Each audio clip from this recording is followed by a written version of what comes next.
Good evening, everyone, and welcome. Good to see folks trickling in.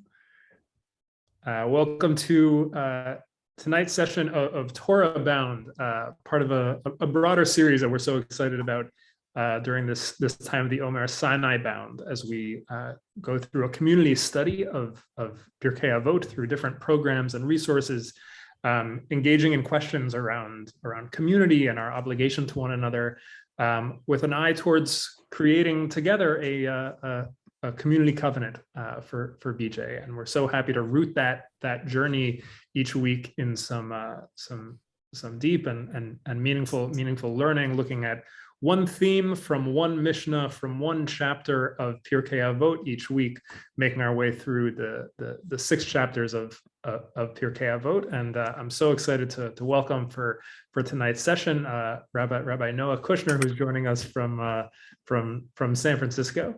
Rabbi Kushner founded the kitchen in San Francisco in 2011 in response to friends who were looking for an informal, transformative Shabbat experience that they couldn't find. And the kitchen quickly grew from a local Shabbat experiment into an active doorway for San Francisco's Gen X and millennials looking for a serious Jewish life. And since then, the kitchen has become an international resource, growing to serve thousands of modern families annually for 7 years. After graduating with a degree in religious studies at Brown, Rabbi Kushner was ordained at Hebrew Union College, Jewish Institute of Religion in 1998. And she then served as a Hillel rabbi for both Sarah Lawrence College and Stanford University. And it is such a privilege for us to welcome Rabbi Kushner here to lead us in tonight's learning. Thank you so much. What a joy it is to be here and to be able to begin to give back. I recognize some of you. First of all, the kitchen, like many of our partners, we think of ourselves as like a cousin of B'nai Jeshurun, and the work that you do has a huge influence on us. Rabbi Roli has been to us several times. I was part of the Piyut conference. And of course, when I'm in New York, I'm always, if kitchenites have to move away to New York, I send them to you. And I also am so grateful to be able to come to services from time to time. And it's just a real pleasure to be able to give back to this larger community. So I want to begin. First, I wish we were all in a room together. So we'll just have to arrange that. When you're in San Francisco, I hope you'll come to the kitchen and have Shabbos with us. And I'll look for you next time I'm at B'nai Jeshurun. But tonight's topic is community. And there is a sheet that's the link will be in the chat in just a moment, and I'll share my screen in just a moment too. But I want to begin with a couple of notes before we jump into this. The verse that we're looking at, do not separate yourself from the community, from Pirkei Avot. I want to set it up a little bit for us. Because in modern America, I think we often begin with an unspoken assumption. We carry it around with us so frequently that we are not even aware of it. Typically, we go into most interactions as if we're customers at the store. And our job is to choose the best experience or the best product for ourselves. This is so ingrained in us, in American society, that we don't even realize that we're thinking this way. But I feel I almost don't have to tell my friends at B'nai Jeshurun that in holy life, we're not customers at a store. And if we use that paradigm to interpret what communal religious life is, we're not going to be able to access what's there. So let's look at Hillel, and what I want to pay attention to before we jump in, and I brought probably way too many texts. I like to say they're all my favorites. But before we jump in, I want to start actually with Hillel's assumptions, because I don't think they match ours. So I'm going to share my screen now, and I want to make sure everybody can see. Can I get a thumbs up if you can see okay? Okay. So Al Tifros Min Hatzibur, what a community holds. And here I just have the Pirkei Avot and where that little verse or where that phrase comes up in the section. And what I want to begin with is Hillel's assumptions. He doesn't start by saying, pick the best community, or as my kids say, you do you. He's not even saying like, get out there and join something or be sincere or be loyal or stay with your community. He's saying, and pay attention here, we're already part of a community. We are intrinsically embedded in community. That's our natural state. And that community is intrinsically connected to God. Don't consider yourself separate. You would have to work to be separate. Your natural starting point is you're already a part of something that is connected to God. Diana, we could be done. Even just that inversion of us starting from a place of saying, no, I'm connected to all these other people in the community and we're all connected to God is a lot. Anybody want to say anything before I go on? I have so much to do, but I just want to pause there in case anyone wants to say anything. And of course, I can't see Kent or David. I would appreciate if you can unmute someone if there's, or let me know if there's someone who's raising a hand. Okay, well, looks like we're going to keep going. So I'll admit, before we go on, I had never given this particular phrase a whole lot of thought. And when I did, while I found I vaguely agreed with it, don't separate yourself from the community, I found that the community part was feeling very abstract to me, very anonymous. What was I not supposed to separate from exactly? What was it? And I realized it's because in my mind, a community, and I wonder if it's true for you, a community is a means to an end. It's not an end in itself. This I learned from my father. He's a rabbi. He has always took a somewhat uncommon view on community. And he taught that a community is a vessel or a vehicle for doing holy things and not an end in itself. That is to say, in the Jewish life, we can't do holy things. We can't have simchas. We can't learn. We can't do tzedek by ourselves. So we need each other. But we shouldn't get confused and think that just us getting together is the ultimate aim. He says the aim is holiness. So when Hillel says, don't separate yourself from the community, I wanted to go a level deeper and ask, what are the beliefs? What are the things the community is holding that we don't want to be separate from? Could we describe what would be missing if we were to separate ourselves from the community? And I thought of a few ideas or beliefs that I wanted to offer here this evening to try to answer that question. And of course, I'd love to hear your thoughts and beliefs also. But do you understand how I'm framing this? That I'm thinking of it not just separating from the community as in the gathering of people, but in what that community holds, its values, its beliefs, and its standards. Give me a thumb if this is making sense at all, because we're not in the same room. Okay, thank you. Thank you. So the first one I call hide and seek. And I wanted to start personally, not myself personally, but thinking of an individual, because I think it helps us understand part of what a community holds. And we'll just have an opening text here, just something a little bit provocative. Would somebody be willing to read this? It's English. See, if you were my students, I would just make you read. I'd call on you and make you read, but I'll be nice to you. Oh, Judah, please. Once in Jerusalem, I met a young man who was raised as a Chassid. And now that he was on his own, he had decided to pray in a more progressive community. With trepidation, he told his father. First, his father asked him, is there a mechitza? Is there a separation during prayer between men and women? No, said the young man. Well, asked his father, in this new community, can you cry? This is a true story. I love this story. And I think when we start to think about what a community holds, we need to think about how we can present ourselves in a community. And whereas in American society, we often think of the value or the virtue of being somewhat invincible and generous to a fault, like the person who does it all or who can give it all without having any sort of restraint on their giving. They have limitless capacity. In a Jewish community, actually what's valued is the ability to need and demonstrate need. And so I wanted to bring this text from the Talmud, from Bava Metzia, to try to illustrate this idea of needing and demonstrating need. Would someone be willing to read the Bava Metzia? You can read it in the English.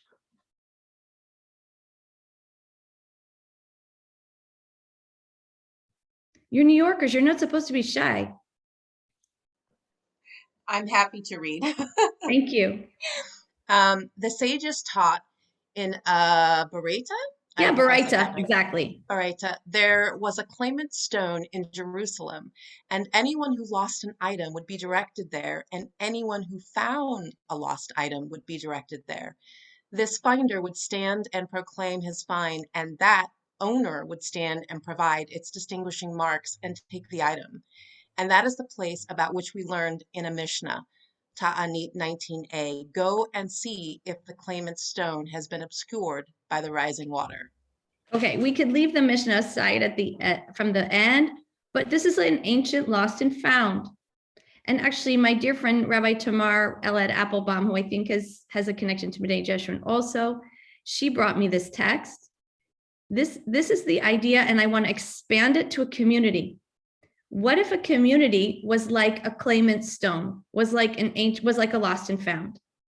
That is, you would go there and be able to say what you're missing. And if you found something that maybe you didn't need, you had extra, you could go there and say, I have this thing.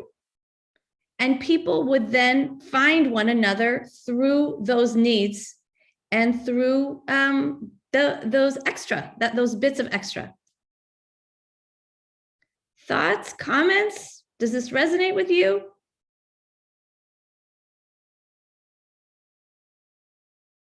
Okay, we keep going.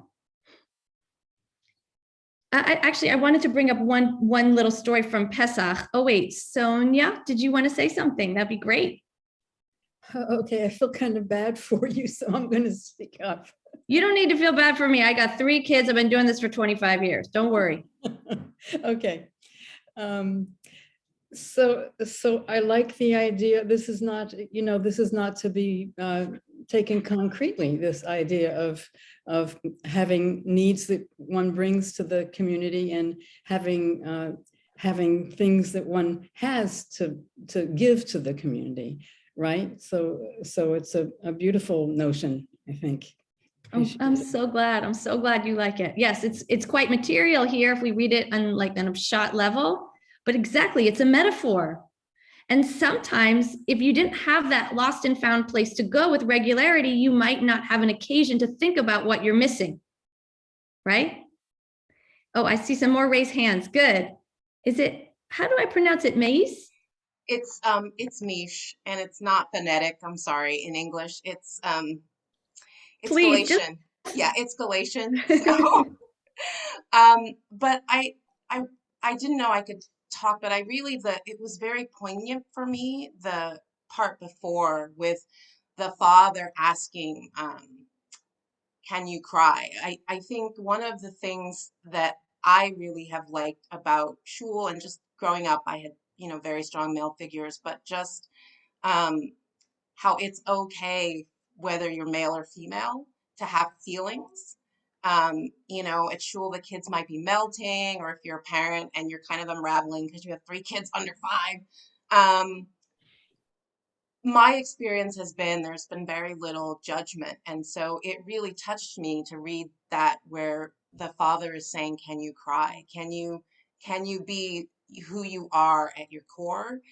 And I think that is a gift to me that kind of leads into the second part that you said about, and it was so beautiful. I wrote it down, that Judaism is to come and need and to be needed, to go both ways, that you don't always have to be strong. And there's such beauty and safety in that flowing back and forth of always feeling like you belong because you bring something important, but you also receive. So I just thank you. Amen. It's very beautiful. Thank you so much. It's beautiful, gorgeous, gorgeous. Not all the comments have to be that gorgeous. Emily. Well, what came to my mind initially was friendships that I have in Europe and how open they are and how willing they are to be the community that you need. Where in the United States, people are rather closed off, I believe, or people I know, and that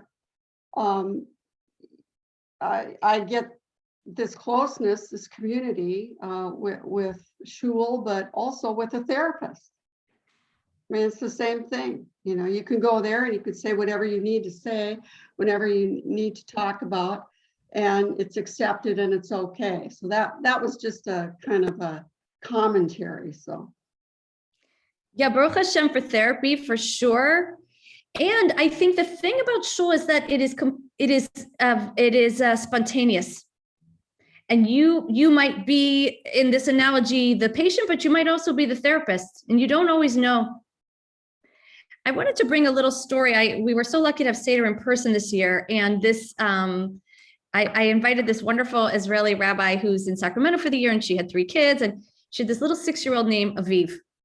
And Aviv, we had hid the afikomen so the kids could find it. And this Aviv was very precocious, and he went up to my 15-year-old and he said, like, I found the afikomen. And she's like, oh, really? Okay, well, it's not time yet. And he said, no, I found it in the bedroom. Now that was strange because we hadn't hid any in the bedroom. The bedroom, by the way, is where all my furniture was because we had to fit the table in, and, you know, all the couches and everything is in the bedroom. So he says, come with me. And he takes her into the bedroom and he points to this matzah. And he says, I hid it. And I thought this was such a fantastic story because he wanted the joy of hiding it. He wanted the joy of having someone else seek it, right? And so there is something about this claim and stone, or this lost and found, which is there's also joy in being able to provide for somebody else in a community. And if you were to separate yourself away, you wouldn't have that joy. I want to continue on this thread. I call this hide and seek 2. This is actually from a manuscript that I have written, and you can all pray to the gods that this agent takes this book. It's about religious life. And this is a section about also following our idea about vulnerability and needing. And I wonder if somebody would be willing to read it a little bit. You can raise your hand if you're willing to read. See, I need something. Tony, please.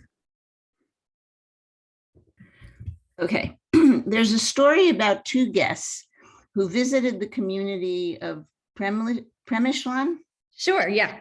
Each guest was offered a place to enjoy Shabbat dinner. In the first home, the host ate so very little that the guest was embarrassed to eat her fill and went to bed hungry. In the second home, hold on one second. Just sorry. I interrupt a lot. So in this first place, there was plenty of food. It's just that the host didn't eat very much. And so the guest was, have you ever been in that situation where the other person isn't eating a lot? I tend to eat like 3 times as much when the other person isn't eating a lot, but this guest was very polite and also didn't eat very much and went to bed hungry. Okay. Please keep going, Tony.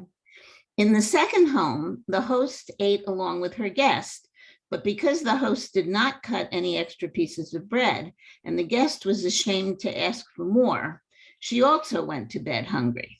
This comes from an actual law about hosting guests. You're supposed to always cut extra food and put extra food out.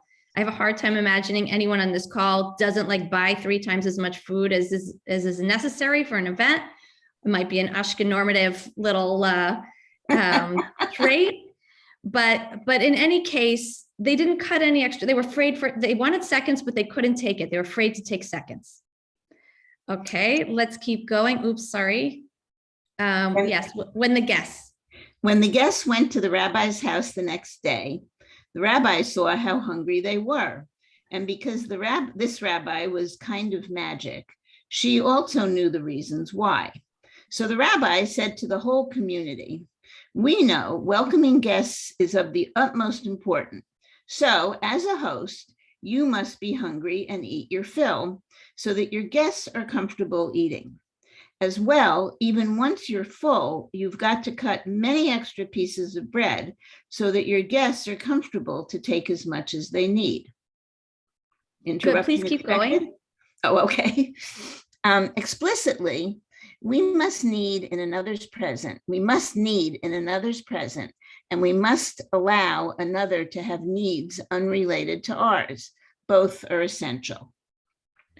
We're going to explain a little bit more now, but I'm just going to underscore it. It's not that you need to need, you have to need it in front of somebody else.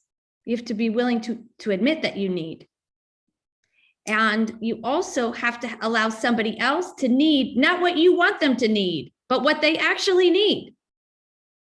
Go ahead. It's possible that in the first house, the host didn't eat with her guests because she just ate and wasn't hungry. Or maybe she wanted to make sure there would be enough. Or maybe she was just shy to eat in front of her friends, let alone a stranger. But even if her impulse was born out of generosity, her reticence to display need creates a chain reaction. No one eats. Continue. Let's finish it up. Yeah. There is equal room for serious error in our second example, the one where the host forgets or neglects to cut extra food. You see, from the minute a guest walks in the door, the host's role as a provider is clear. A guest's very presence is an indication of her need. However, the ability to provide hinges on whether a host can allow a guest to determine her own needs. That is, if an environment can be created where a guest feels dignified, satiating herself. Otherwise, the story in both houses ends the same way, in hunger.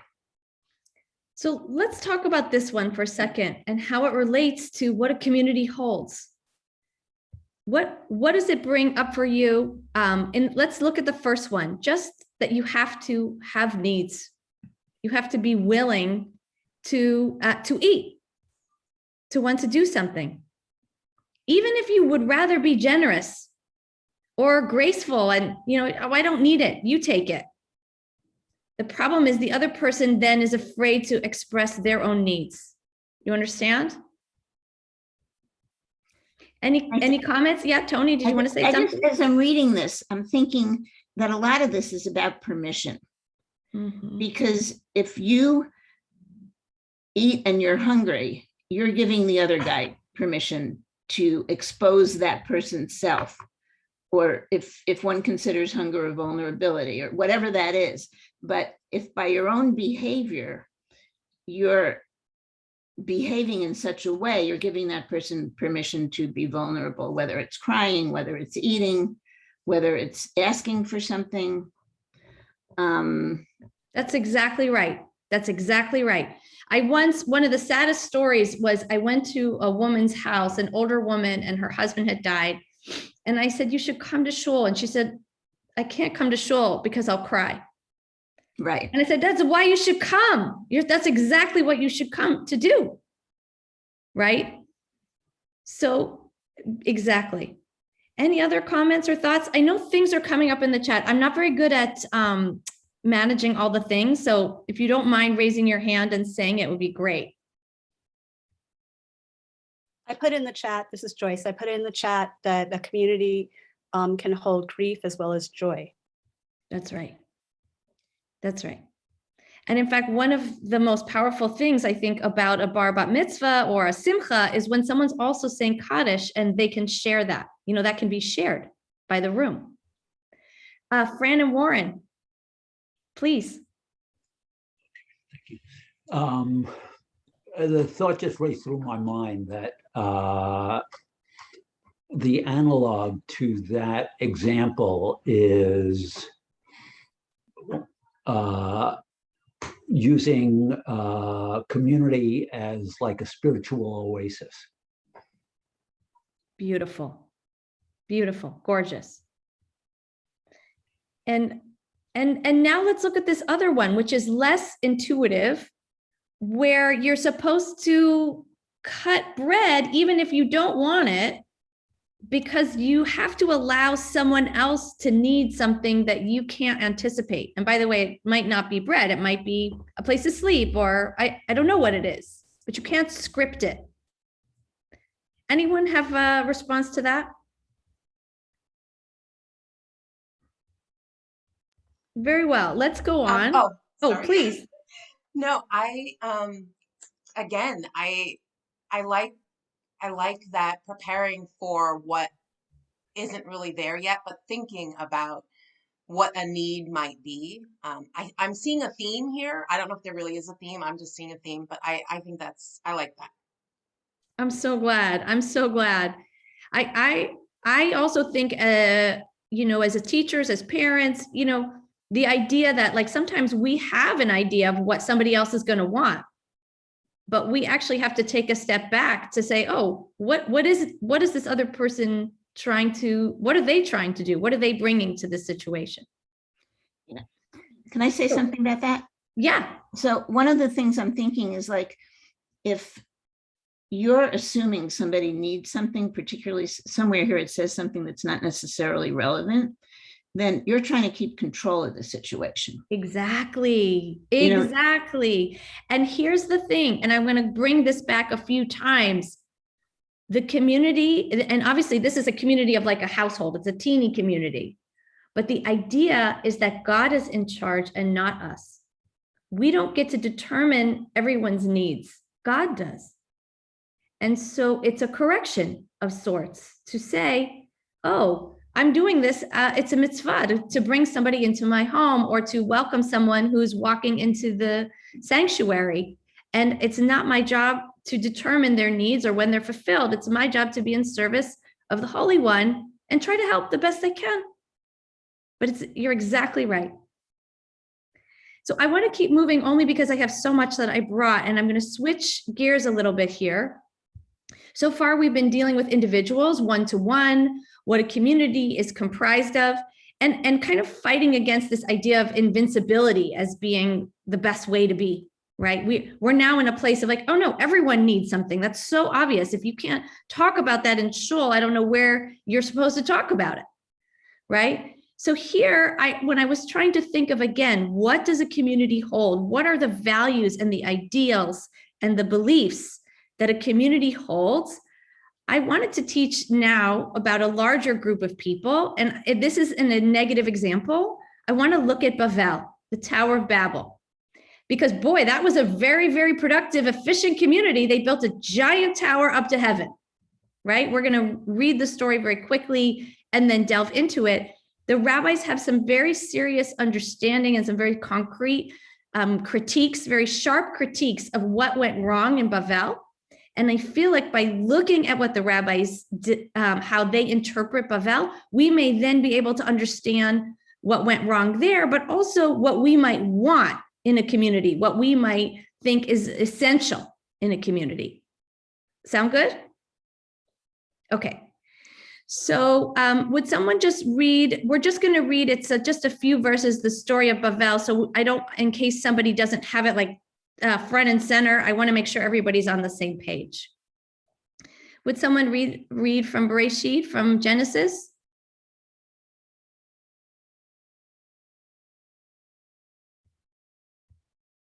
It's English. I will call on you. I'll do it. I'll do it again if nobody else wants to. Make someone else do it, Tony. Okay. You already did it. I'll do it. Okay, good. Everyone on earth had the same language and the same words. And as they migrated from the east, they came upon a valley in the land of Shinar and settled there. They said to one another, "Come, let us make bricks and burn them hard." Brick served them as stone, and bitumen served them as mortar.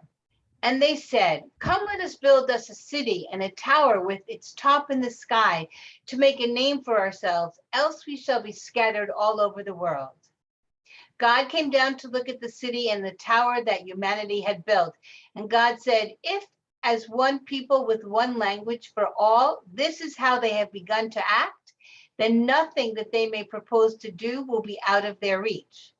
Let us then go down and confound their speech there, so that they shall not understand one another's speech." Thus God scattered them from there Sorry. No. One people, that came down to Kassin and said, if as one people with one language for all, this is how they have begun to act, then nothing that they may propose to do will be out of their reach. Let us then go down and confound their speech there, so they shall not understand one another's speech. Thus God scattered them from there over the face of the whole earth, and they stopped building the city. That is why it was called Bavel, because there God confounded the speech of the whole earth, and from there God scattered them all over the face of the whole earth. Thank you so much, Miriam.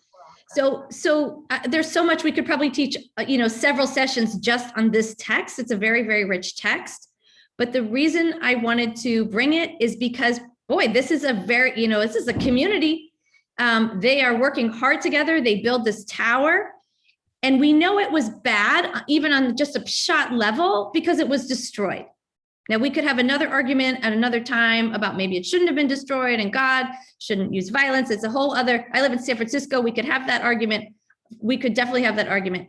For now, I just want to focus on this idea that we know it was bad because it was destroyed. We're not going to put that up for interpretation. So we want to understand what made it bad. What was wrong with Bavel? They're just making a big tower. What's the problem? And we'll look at what some of the rabbis had to say and use that to help us understand what a community might hold, some of the values a community might hold. So let's go on. Oh, this one is just a little fragment here from Bereshit Rabbah. So here the rabbis are conjecturing, why was Bavel destroyed? Would somebody read this one from Bereshit Rabbah? It's super short, so you could get away with it.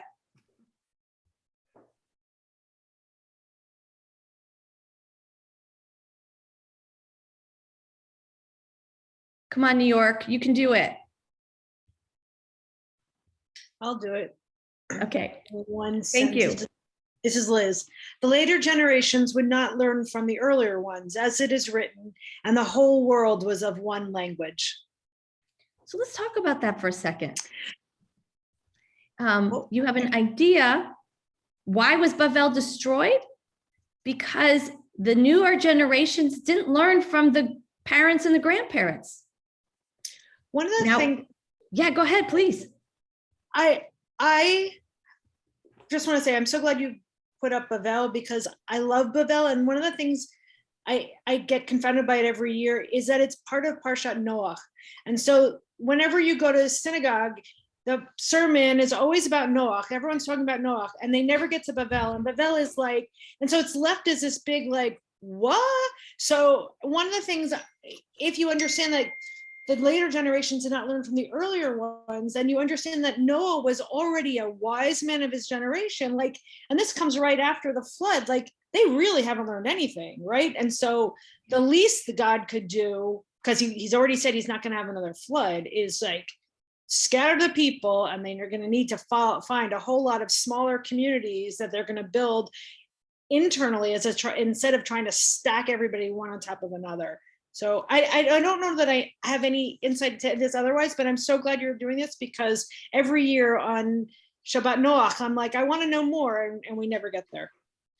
I'm so glad. I really appreciate your comments, and I want to underscore what you're saying, which is the whole world. The newer generations couldn't learn from the parents and the grandparents, and I want to expand that out to say, people didn't understand that they were part of a multi-generation conversation, that they were in time.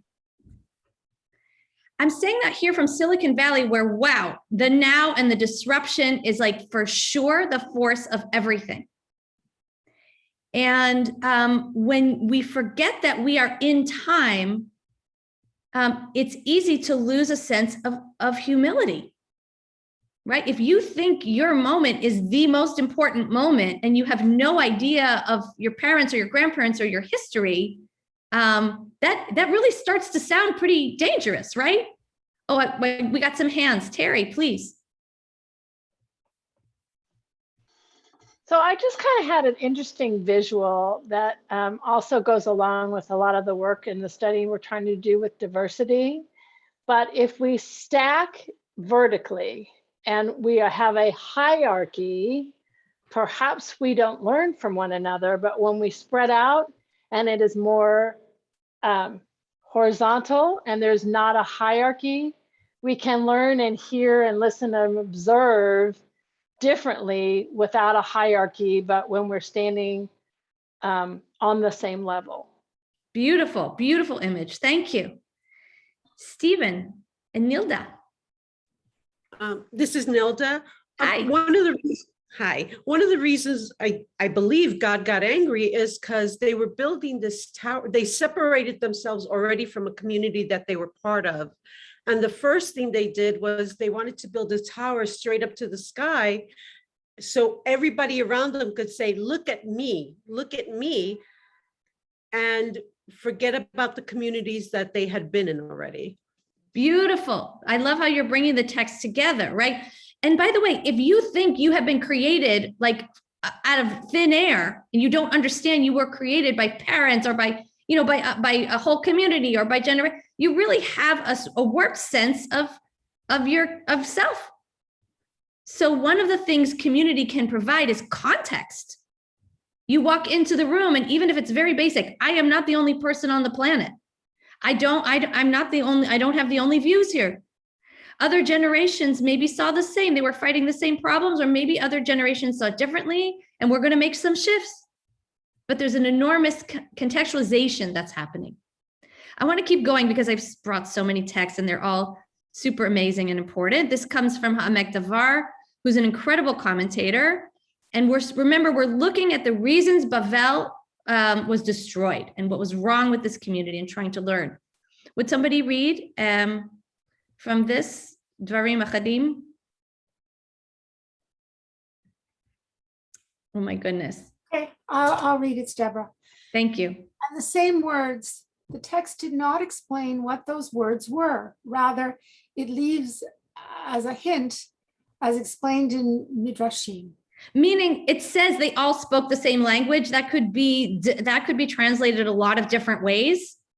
And so this commentator is going with this idea that it wasn't even that they spoke the same language, they said the same words.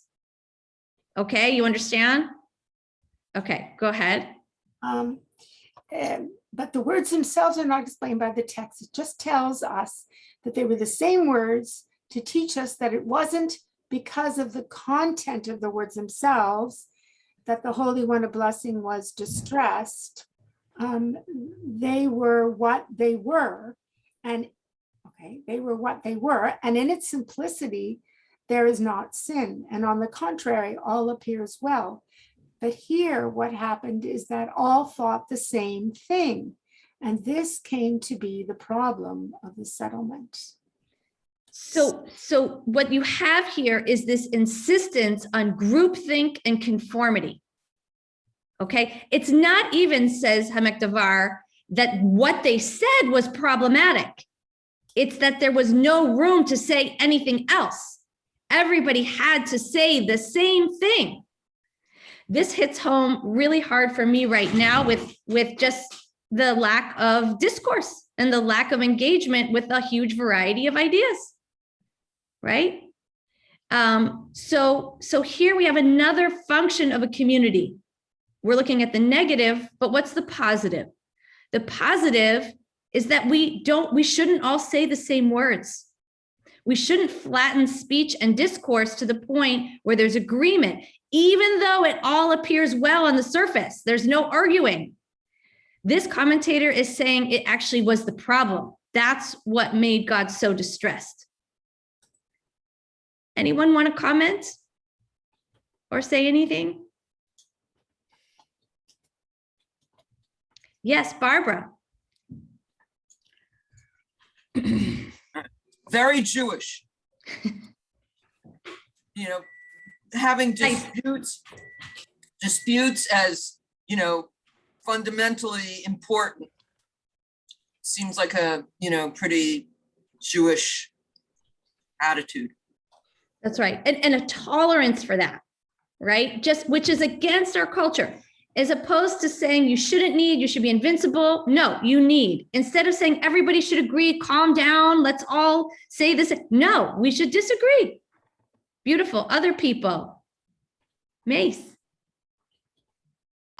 It reminded me of, I have this app on my phone called Hayom, Hayom, and one of the commentaries last week was exactly that, is that we are strong in our differences. And it basically is saying that Hashem expects us to all show up as who we are. No one is a burden. No one is not important. Every Jew is, we're all of value. And so what you were saying reminded me of that in a different way. I hadn't connected it to the story of Bavel, but that's kind of what I got out of what you were saying, is that is we all have a place and we shouldn't all have the same place. Exactly, because if we let go of the idea that we're all supposed to build the same tower, there's a lot more room for that now. Right now, we can actually afford to disagree because we're not trying to be so unilateral in our project and so single-minded. Nilda, were you going to say something, or is that from before? No, tying in, this is what they self-selected. When you self-select, you're only going to hear your thoughts. It's an echo chamber that group was in, which we all find ourselves in at times. And more so these days, I feel, and it's a perfect segue to the next text. So I'm going to bring us to the next text, also Hamek Davar, because he has this wonderful psychological vantage point, and he's trying to understand, well, why were they making everyone say the same thing, right? Why were they insisting that everyone have this kind of groupthink mentality? Would somebody be willing to take this one and read it? I will. This is Thank Emily. you. Thank you. Lest we be scattered over all the face of the earth. However, we must understand why they feared that someone might leave to another land. And it is understood that this was related to the uniformity that was among them. And since the opinions of people are not identical, they feared that people might abandon this philosophy and adopt another. Therefore, they sought to ensure that no one would leave their society. And one who veered from this uniformity among them was judged with burning, just as they did to our forefather Abraham. And the same words can also be seen as the fact that they would kill whoever did not think like them, and more is explained on verse 6. Okay, again, there's so much in each of these texts that we could focus on. But so first of all, they would kill whoever didn't think like them. That's already, I feel like we've already begun to cover that this idea that if somebody doesn't agree, they're pushed out. But what I want to focus here is their fear. When they say, lest we be scattered all over the earth, according to Hamek Davar, what they're afraid of is they were afraid that someone would leave their tower building town. And they were afraid that someone would essentially maybe go on the internet or leave or learn another way of thinking. And they were terrified of people leaving their society. Now, we can think of this in very extreme ways with very extreme communities, but we might also do well as we're constructing an idea of what really a community holds and the beliefs and values that a community can hold positively. What does it mean to have a porous community where there is a real tolerance, not just a stated tolerance for somebody going somewhere else and thinking something really different and bringing back ideas? I admit that it scares me a little bit. Like I said, I have 3 daughters, one's in college. Who knows what they're going to go learn, right? But I wonder if anyone here has any comments about the power of a community to either let people go and return, or maybe you don't let them go, or talk. Maybe someone wants to reflect on that a little bit, the porous nature, the boundaries of the community.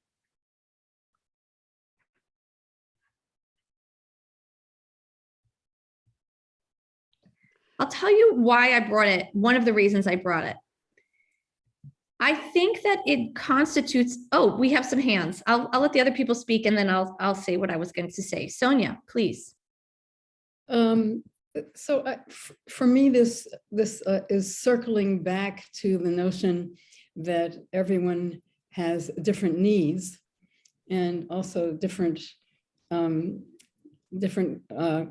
qualities that one can bring in the way of giving to others. But especially as people are growing, there is a need sometimes to learn more, to know more, to explore, to think for oneself. I mean, if the community is really open to dialogue and difference, it's not as likely that somebody will leave in the way that others might be threatened by. But if you are threatened, you know, we can think about what that means about how well we know ourselves and how much we're, let's say, willing to or capable of letting another be themselves. Beautiful. Really, thank you. Thank you. Terry. So this really resonates with me, with something personal. I am a mother of 2 adult children, and certainly as we hold our babies in our arms and they are growing up, we have a vision of what we want them to need and what we want their lives to be like. And particularly Jewishly, both of my children went to Jewish day school and were bat mitzvahed in 2 different ways. And I have a child who has decided that Judaism at this point is not for her. And she is exploring, going out, exploring other faiths. And I struggle every day to remember that my dream for what she should have is my dream, and that her vision of what she needs to fulfill right now. And it is a struggle. Thank you for saying that. It's so humbling. Parenting is so humbling. And one of the reasons I brought this text, and I see there's other hands, but it has to do with faith, right? That my tower is not the only tower. Even if that tower is something as precious to me as my faith or my religion, but maybe having a larger sense of emunah, that the things that I taught my children will somehow land in them, even if they look different in the way that they put it together. It's enormously humbling. Thank you. Deborah. I'm just showing my face now because, you know, I'm in Toronto, Canada, and somehow I've been interested in B'nai Jeshurun. I lived in New York. I attended B'nai Jeshurun when I lived there, but that was in the 80s. But, you know, now in COVID, I'm explored so many places and been exposed to so much, and all of us are going out of our tents and our palaces and our homes and, you know, our mishkans, and we're so exposed to so many things, and we can bring them back or not, or anyway, that's just came to mind. Yeah. Thank you. Thank you. Yes, it could. Maybe we could go the other way. Like, it's so porous. I forget tower. Like, where's a house? You know, it's so big and vast. What's holding it together? Thank you. Okay, Miriam, and then I think let's keep going because I have a few more texts that I wanted to cover. Please. Thank you. You know, it's very interesting. For me, this is really very true. I belong to a conservative synagogue in where I live. And then for my own needs, reached out and joined an Orthodox synagogue in Manhattan. And yet still went further. And I don't know, I'm like the wandering Jew, and then belonged to Roma Move for a while and dabbled at Lap Shul, and now have found myself at B'nai Jeshurun, which I really think is a beautiful compilation of a lot of them.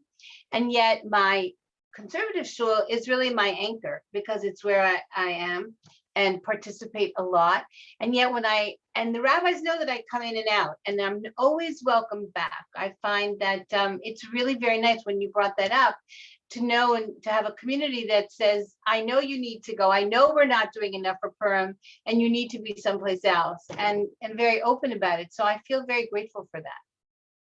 Amen, amen. So I think there's two ideas here. One is, as people who are part of a community, to be able to open up the gates, whether that's as a parent or as someone in a community, and have faith that if you let people go and try other things, that hopefully they will return in some way. And if they don't, maybe it's not meant to be in this way. But also, I think as participants or as community members, to realize each of us is the guest, but also the host. So if something does not exist in a community, or if there's a critique of the community, or there's something to be built, maybe we roll up our sleeves to do it. Right? We take that responsibility on our shoulders. Thank you. Okay, let's keep going. So we're going through Bavel, and let's hear another, I'd love to hear another person read so we can keep understanding why the rabbis felt Bavel had to go and what the problems were with this community. Would someone be willing to read Rabbeinu Bachya, commentator?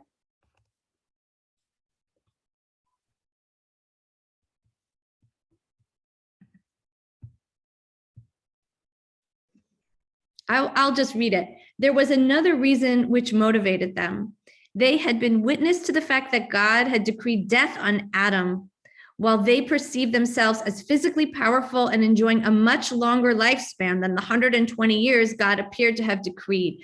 The long and short of it is that they didn't want to die, and they thought they were all powerful, okay? And they planned with this tower. It wasn't just an innocent tower. It wasn't even that they wanted everybody to look at them in like a magnificent ego. They planned to scale heaven while alive and well in order to overcome the impediment that this imposed upon them by their mortality. They wanted to become immortal. And the reason God had to scatter them was because they wanted to become immortal and nullify the world order. Now, this might sound far-fetched, but I'm telling you, I live in Silicon Valley, that people are actually wanting to live forever. And again, so much of community is contextualization, perhaps contextualization in time, perhaps contextualization, my needs vis-a-vis another needs, perhaps against generations, perhaps against my own limits. I will not live forever. And the community actually does not revolve around me. And that ends up being a very important Torah. That when I show up in a community, I see I'm grieving, but somebody else is having a simcha, and somebody else is also grieving, and somebody just had a baby, and we're all thinking about what happened this week and in the newspaper today, right? So there's this contextualization that's happening. Anybody want to comment on this before we continue? I see hands, but they might be hands from before. So I'm going to keep going. Or are the hands left from before? I think so. Okay. So this one, I think this Midrash, I would like to paraphrase it, because I believe that this one is more well known, but I wanted to just offer it because I think it's the culmination of the problems. Okay, so if you don't learn from the past, and there's groupthink, and everyone has to believe in the same thing, and the only thing that matters is the tower, and nobody's allowed to leave, and you're even proclaiming like a war on heaven because you have this God complex, right? You think you should live forever, and the tower is not even for your own grandiosity. It's for it's to take God on, essentially, to be better than God. What happens is that life is not valued any longer. You lose a sense of the sanctity of life. All that matters is the tower. So it says in Sefer Yashar Midrash, they have been engaged in building for a very long time. So they had already built the city, and the tower therein reached an enormous height. And by reason of the very great height, it took a full year to carry upwards the stones and the bricks to reach the builders. So you understand, as they're going higher and higher, it took them a whole year just to get to the top to deposit the brick. And thus it was done all the time, some going up and others coming down. And so difficult was the ascension and descension that when a brick would happen to fall down and break, everything would stop and they would cry and they would shry and they would lament over the great loss of one brick. But when a person would fall down and be killed, nobody would notice. This also reminds me, I could open the newspaper and find stories like this today, right? You know, I used to, when I taught this once before, that day a factory had collapsed on workers in Bangladesh. Or you could, you know, look at factories, right? Or and you could even look in a less material way at people who are destroyed by their means of employment, right? And more so, a society that is so interested in those bricks and what that means. So the power of community should not be to just build bricks, right? The power of a community would be to notice when somebody dies, right? To not push us towards this level of output, but to treasure life, right? Any comments or thoughts as we're moving through the Bavel stories? Yes, Miriam. You know, really what this says to me is institutionally, the institution became the goal and they forgot about the people. And I think that's why the generation now says, I don't want the institution. And actually generations before, where the chavruta or chaburim would start, because they didn't want the big institution that was really focused on fundraising or the money or anything else. And they lost sight of the people. And that balance of maintaining an institution, which is hard, and yet making sure the people needs are taken care of, is really how institutions prosper or don't. Right. Do the people serve the institution, or does the institution serve the people, or how do you have that balance? And as someone who runs an institution, it is really hard. It's really hard to make those choices all the time, and the people in leadership have a great weight on their shoulders. But here's an extreme example. Exactly. A brick, everybody stops to cry. Yeah, beautiful. Anybody else? So ultimately what happens in this community, this very sick, it's a sick community, and this breaks my heart. I think I pull this from Sanhedrin, is that the atmosphere of the tower, is how they put it, the Migdal, it causes forgetfulness. It makes you forget. It makes you forget who you are. It makes you forget what's important. It makes you forget who you're connected to. It makes you forget heaven. I find it very poignant. Bennett, please. No, you sure? Okay. It was him first. No problem. But it makes you forget, right? So ironically, this community, which should sort of hold in tension each individual and the whole, eclipses the individual to the point where maybe a person forgets who they are. But in addition to that, what I think the rabbis are suggesting here, because I believe all of these stories go together, is that you can't know who you are in a vacuum. If you separate yourself from the community fully and you lose your sense of who you are in generations, and connected to narratives, and connected to larger ideas and discussions and God, well, then who are you? So perhaps Hillel is saying, don't separate yourself from the community, because it would be like an amputation. You would no longer be who you are. Right? Anybody want to comment before we continue? This passage just kills me, the Sanhedrin. Can I just, Please, yeah, Tony. I'm just thinking about all of this that we're reading, and just a little bit to play the devil's advocate. Yes. There are times, I think, that in order to find out who you are, you Yes. really do need to separate yourself from a community. That I think that sometimes people get all wrapped up in the people around them. And I think that there isn't, I think the concept of don't separate or do separate, there's so much gray in between. I mean, I think everything we've been reading leaves room for gray. But I think when you reduce these to single or small, they're not never small ideas, but to single ideas or single sentences, which is always hard when you're reading Pirkei Avot, that we lose the idea that sometimes you only know who you are when you've had time by yourself, separate. Or I love what you're saying, but I wonder if that is really separating. Well, I was just thinking, so maybe you keep the community at bay for a period of time, but you're not going to the mountain for 40 years or something like that. But sometimes separation's a really important thing. Maybe that's what Shabbat's all about. Sometimes maybe we need emotional Shabbats. Yeah, I love that. And I think, even was a negative example of them not allowing anyone to leave, right? At Bavel. I think we have to allow ourselves to leave. Right. And get some room. Right.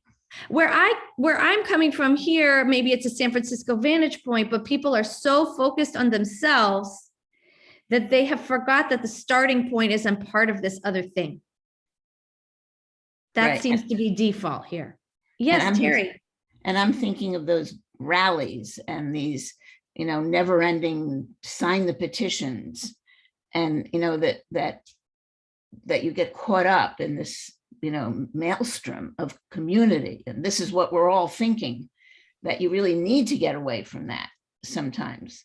That's right. Beautiful. So anyway, I'm just thinking there's nuance. Thank you. Thank you, Tony. Terry, did you want to jump in? Yes, because I was thinking along the lines of what Tony was saying, but when you separate from the community, I mean, community has different definitions. So there's our, religious community, your family, there are different communities, but there's also a community that is one with. So whether we are one with nature or one with God or one with to find the God within us, is that not a community in itself as well? Because it's not oneness, it's one with. I think community connotes a sense of obligation, for better or for worse, right? So I like your definition, but I also think the idea would be that you owe something, you're ready to show up, you're ready to hold it, even if it's not always what you want to do. I think community relies on that to some degree. We're not in the same room, so it's hard for me to, try to disagree on Zoom. But I think the one with is a good idea and a powerful idea. I just see it as in addition to community. So I'm seeing we're moving through. I wanted to bring, this is hard. I'm going to bring one more text, and I think I'll just read because I wanted to bring God explicitly into this conversation. I think, again, the idea that Bavel, they were trying to build a tower to confront heaven is very telling. If you're part of a company or you're part of a project where they're saying they are God, be careful. Right? Be careful. And at the end of the day, some of these things end up being like idol worship. And there are two definitions of idol worship from the Beit Yaakov, a Hasidic thinker. And I got this from my teacher, Aviva Zornberg. And one of them is very common to us and one is very uncommon, but I think they also relate to how we might be in community or prompts for what community holds. And it comes from the fact that many of you may know that in the Aseret HaDibrot, it talks about that we shouldn't make a pesel or a tamuna. And there's two different words for making this image that would be related to an idol. And so, of course, the rabbis want to know immediately, well, why do you need two words? What's the difference? And the Beit Yaakov suggests that a pesel is something that you shouldn't assign to anything a greater power.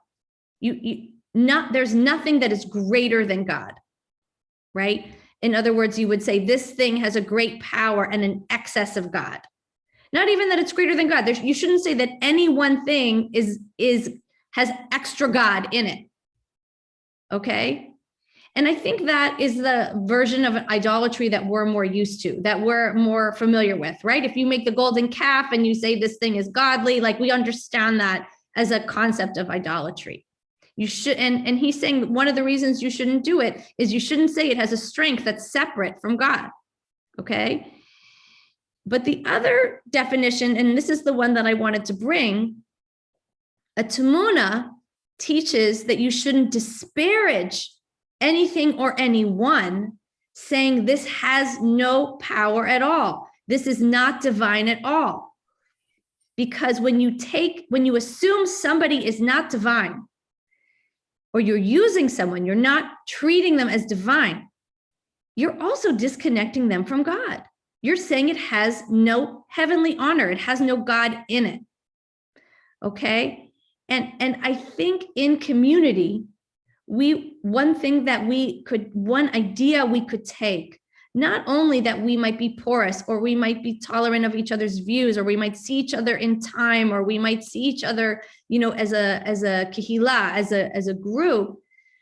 We might also consider if we separated ourselves from a community, we would then not bring an image of God, i.e. each of us, into that community. A piece of God would be missing from that community, the piece of God that we each hold. And same with each person who comes in the door. I'm sure your rabbis have taught you this, but Heschel used to teach that the reason you don't have images in the sanctuary is because the faces of the people are the images of God in the sanctuary, right? So there's this idea of community that you could be exposed to many, many faces of God. And the community is not an end in itself. It's not just, it's a great time to get together. It's so that we can do holy things when we are together as agents of holiness, as not even, I want to even go further than say in the image of God, we are pieces of God. And no one person has more of God than the other. There is a basic equality. Any last comments here before we start wrapping up? That one is a dense one, I know.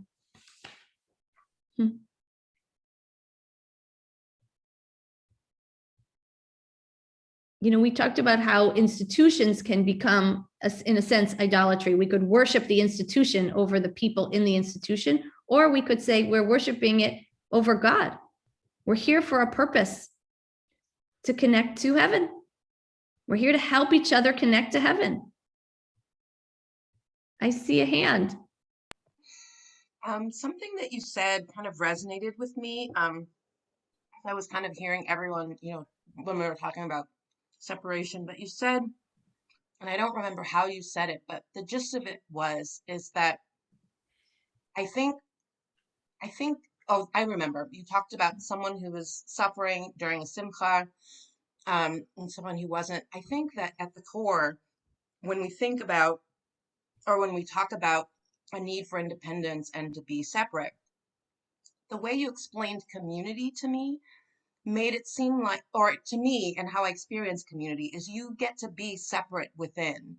Yes. And that I think that is a part of, just like we have family or we have people that we care about. If we think about community, as you said, as a vehicle, and ends to a mean to do mitzvot, then my takeaway is that community should also be a place where we give a little bit of grace, where we give a little bit of tolerance, but we also have space to speak up, and we also have space for individuality. And I think that the way you framed it is much harder in practice, kind of like parenting or marriage or long-term friendships, where we learn over time how to become ourselves, but in community with each other. And that's how I felt from what you talked about tonight, is that there is a separateness and a wholeness all in the construct of community, and that is in a whole bunch of different tangents how we get to the mitzvot. I love how you put that. Thank you so much. Just beautiful. And I think when we keep heaven in the picture, it becomes easier to not get overly attached to our position or our idea and make room for others. And also, I would hope to make room for ourselves, right? As divine agents. Beautiful, beautiful. I'll close with, and of course, I'm happy to stay on for more questions, but this last reading comes from Arnold Jacob Wolf, Zichrono Livracha. He was my father's teacher and a great rabbi. He ended up being Obama's rabbi at the end of his life. He was a huge activist. And this was from an essay where he's writing about welcoming guests. And he's talking about visitors and hosts, but I would like to expand it to members of a community. And we are both the hosts of the community and guests in the community. He says, how we treat, I'm going to say one another, determines what we ourselves become. If our children are taught to welcome the other person when he or she happens by, then they're going to be sensitive to the presence of the divine other. If, however, we teach them that privacy is more important than hospitality, that it is better to protect our homes and possessions, and I'll say ourselves, than to share them, then that lesson will have its impact too. If we think of ourselves as masters in our own homes, and he was writing this in the 60s, this is an old word, but he means like gods in our own homes, we shall never bow the head nor bend the knee to anyone who might be God of us all. Unless we welcome all strangers unaware, we will miss the angelic guest who never comes announced.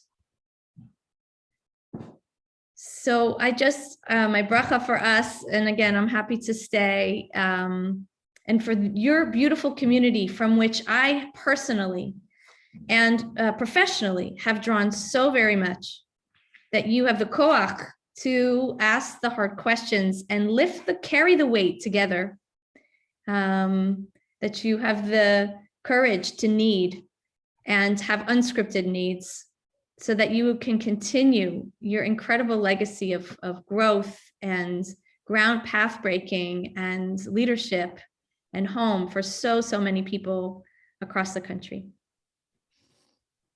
I'll stop sharing and I'm happy to take questions, but I know it's late there. Erev Tov. And I think Dave maybe wants to come in and say, count the Omer, I hope.